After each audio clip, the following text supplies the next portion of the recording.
ಮನೆಯಲ್ಲಿರುವ ಫ್ಯಾನನ್ನೇ A C ಮಾಡುವಂತಹ super tips ಹೇಗೆ ಸಾಧ್ಯ ಅಂತ ಯೋಚನೆ ಮಾಡ್ತಾ ಇದ್ದೀರಾ? ಇಷ್ಟು ಮಾಡಿದ್ರೆ ಸಾಕು, ಎ ಸಿ ಹಾಕಿದ ಥರನೇ ಮನೆ ಕೂಲ್ ಆಗಿರುತ್ತೆ. ಭಾರಿ ಉಳಿತಾಯದ ಟಿಪ್ಸ್.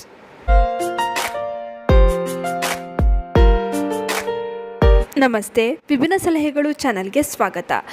ಇನ್ನೇನು ಬೇಸಿಗೆಗಾಲ ಶುರುವಾಯಿತು. ಬೇಸಿಗೆನಲ್ಲಿ ಫ್ಯಾನ್ ಹಾಕಿದ್ರೂ ಕೂಡ ಗಾಳಿ ನಾಟೋದೇ ಇಲ್ಲ. ಇನ್ನು ರಾತ್ರಿ ಮಲಗೋದೇ ಒಂದು ದೊಡ್ಡ ಚಿಂತೆ ಅಂತಲೇ ಹೇಳ್ಬೋದು. ಬೇಸಿಗೆ ಕಾಲದಲ್ಲಿ ಸರಿಯಾಗಿ ಗಾಳಿ ಆಡೋದಿಲ್ಲ, ನಿದ್ದೆನೂ ಚೆನ್ನಾಗಿ ಬರೋದಿಲ್ಲ. ಇನ್ನು ಮನೆಯಲ್ಲಿ ಎ ಸಿ ಇದ್ದರೆ ಪರವಾಗಿಲ್ಲ, ಇಲ್ಲ ಅನ್ನೋರು ಏನು ಮಾಡಬೇಕು? ಫ್ಯಾನನ್ನೇ ಎ ಸಿ ಮಾಡ್ಕೊಳ್ಬೇಕು. ಹೇಗೆ ಸಾಧ್ಯ ಅಂತ ಯೋಚನೆ ಮಾಡ್ತಾ ಇದ್ದೀರಾ? ಅದನ್ನೇ ನಾನು ನಿಮಗೆ ತಿಳಿಸ್ಕೊಡ್ತಾ ಇದ್ದೀನಿ.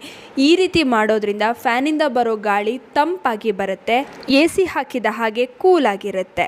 ನೋಡಿ, ಮೊದಲಿಗೆ ಏನು ಮಾಡಬೇಕು ಗೊತ್ತಾ? ಒಂದು ಪಾತ್ರೆಯಲ್ಲಿ ಕೋಲ್ಡ್ ವಾಟರ್ನ ತೊಗೊಳ್ಬೇಕು. ಅಂದರೆ ಫ್ರಿಜ್ನಲ್ಲಿಟ್ಟಿರುವಂಥ ಐಸ್ ವಾಟರ್ನ ನೀವು ತೊಗೊಳ್ಬೇಕಾಗತ್ತೆ. ಈ ರೀತಿ ದಪ್ಪ ಇರುವ ಟವಲ್ನ ತೊಗೊಳ್ಳಿ. ಅದನ್ನು ಈ ಐಸ್ ನೀರಲ್ಲಿ ಮುಳುಗಿಸ್ಕೊಳ್ಳಿ. ಈ ಐಸ್ ನೀರಲ್ಲಿ ಮುಳುಗಿಸಿದ ಮೇಲೆ ಇದನ್ನೇನು ಮಾಡಬೇಕು, ಒಂದು 5 ನಿಮಿಷ ಹಾಗೆ ಬಿಟ್ಬಿಡಬೇಕು. ಇದು ಪೂರ್ತಿಯಾಗಿ ನೀರನ್ನ ಅಬ್ಸರ್ವ್ ಮಾಡ್ಕೊಳ್ಳುತ್ತೆ, ಅಂದರೆ ಎಳ್ಕೊಳ್ಳುತ್ತೆ. ಅಲ್ಲಿ ತನಕ ಹಾಗೆ ಬಿಟ್ಬಿಡಿ. ಆಮೇಲೆ ಇದನ್ನು ನಿಧಾನಕ್ಕೆ ಹಿಂಡಿ. ಎಲ್ಲ ಹಿಂಡಿ ನೀರನ್ನು ತೆಗಿಬಾರ್ದು, ಸ್ವಲ್ಪ ನೀರನ್ನ ಹಿಂಡ್ಕೊಳ್ಳಿ. ನಿಮಗೆ ಜಾಸ್ತಿ ಅಂತ ಅನ್ಸುತ್ತಲ್ಲ, ಎಕ್ಸೆಸ್ ನೀರನ್ನ ತೆಗೆದ್ರೆ ಸಾಕು. ನೋಡಿ, ಯೂಶ್ವಲ್ ಆಗಿ ನಾವು ಮಲ್ಕೊಳ್ಬೇಕಾದ್ರೆ ಬರೀ ಫ್ಯಾನ್ನ ಹಾಕ್ಕೊಳ್ತೀವಲ್ವಾ, ಅಷ್ಟು ಚೆನ್ನಾಗಿ ಗಾಳಿ ಬೀಸೋದಿಲ್ಲ. ಚಳಿಗಾಲದಲ್ಲಿ ಪರವಾಗಿಲ್ಲ, ಆದರೆ ಬೇಸಿಗೆ ಕಾಲದಲ್ಲಿ ತುಂಬಾ ಸೆಕೆ ಆಗುತ್ತಲ್ವ.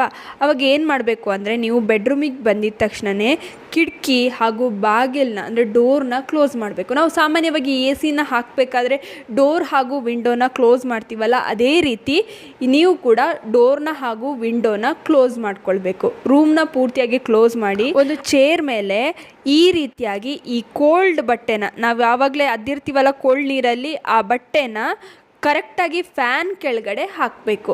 ಈ ರೀತಿ ಮಾಡೋದ್ರಿಂದ ಗಾಳಿ ತಂಪಾಗುತ್ತೆ. ನಿಮ್ಮ ರೂಮ್ ಇರುತ್ತಲ್ಲ, ಅದು ಫುಲ್ ಕೋಲ್ಡ್ ಆಗುತ್ತೆ. ನೋಡಿ, ಈ ಟವಲ್ ತುಂಬಾ ದಪ್ಪ ಇರೋದ್ರಿಂದ ಇದು ಬೇಗನೆ ಡ್ರೈ ಆಗೋದಿಲ್ಲ, ನೀರು ಹಾಗೇ ಇರುತ್ತೆ. ಸೊ ನಿಮಗೆ ರಾತ್ರಿಯಿಂದ ಬೆಳಿಗ್ಗೆ ತನಕ ತುಂಬಾ ಕೋಲ್ಡ್ ಆಗಿರುವಂಥ ಗಾಳಿ ಸಿಗುತ್ತೆ. ಆರಾಮವಾಗಿ ನಿದ್ದೆ ಮಾಡ್ಬೋದು, ತುಂಬಾ ಚೆನ್ನಾಗಿರುತ್ತೆ. ಒಮ್ಮೆ ಇದನ್ನ ಟ್ರೈ ಮಾಡಿ ನೋಡಿ. ಎ ಸಿ ಅಷ್ಟೇ ಕೂಲ್ ಆಗಿರುವಂಥ ಗಾಳಿ ನಿಮಗೆ ಸಿಗುತ್ತೆ. ಅಷ್ಟು ಚೆನ್ನಾಗಿ ಇದು ಕೆಲಸ ಮಾಡುತ್ತೆ. ಎ ಸಿಗಾದರೆ ಫ್ಯಾನ್ಗಿಂತ ಹೆಚ್ಚು ಕರೆಂಟ್ ವೇಸ್ಟ್ ಆಗುತ್ತೆ, ಆದರೆ ಈ ರೀತಿ ಮಾಡಿ ತುಂಬಾ ಕೂಲಾಗಿ ಇರುತ್ತೆ. ಹಾಗೆಯೇ ಕರೆಂಟ್ ಕೂಡ ಜಾಸ್ತಿ ವೇಸ್ಟ್ ಆಗೋದಿಲ್ಲ. ಅರ್ಲಿ ಮಾರ್ನಿಂಗ್ ಬರುವಂಥ ಟ್ಯಾಪ್ ನೀರನ್ನೇ ನೀವು ಹಿಡಿದಿಟ್ಕೊಳ್ಬೋದು. ಆಮೇಲೆ ಬರುವ ನೀರು ಸ್ವಲ್ಪ ಬಿಸಿಯಾಗಿ ಬರುತ್ತೆ. ಇನ್ನು ಅರ್ಲಿ ಮಾರ್ನಿಂಗ್ ಆಗಲ್ಲ ಅನ್ನೋರು ರಾತ್ರಿ ಹೊತ್ತು ಹಿಡಿದ್ರೂ ಕೂಡ ಸ್ವಲ್ಪ ನೀರು ತಣ್ಣಗಿರುತ್ತೆ. ಈ ನೀರನ್ನ ಯೂಸ್ ಮಾಡಿಕೊಂಡು ನೀವು ಸೇಮ್ ಮೆಥಡ್ನ ಫಾಲೋ ಮಾಡ್ಬೋದು. ಇನ್ನು ಈ ವಿಡಿಯೋ ಇಷ್ಟವಾಗಿದ್ದರೆ ಲೈಕ್ ಮಾಡಿ, ಶೇರ್ ಮಾಡಿ. ನಿಮ್ಮ ಅನಿಸಿಕೆ ಅಭಿಪ್ರಾಯಗಳನ್ನು ಕಮೆಂಟ್ ಸೆಕ್ಷನಲ್ಲಿ ತಿಳಿಸಿ. ನೀವಿನ್ನೂ ವಿಭಿನ್ನ ಸಲಹೆಗಳು ಚಾನಲನ್ನು ಸಬ್ಸ್ಕ್ರೈಬ್ ಮಾಡ್ಕೊಂಡಿಲ್ಲ ಅಂದರೆ ದಯವಿಟ್ಟು ನಮ್ಮ ಚಾನಲನ್ನು ಸಬ್ಸ್ಕ್ರೈಬ್ ಮಾಡ್ಕೊಳ್ಳಿ. ಹಾಗೆ ಪಕ್ಕದಲ್ಲೇ ಇರುವ ಬೆಲ್ ಬಟನನ್ನು ಕ್ಲಿಕ್ ಮಾಡಿ. ಧನ್ಯವಾದಗಳು.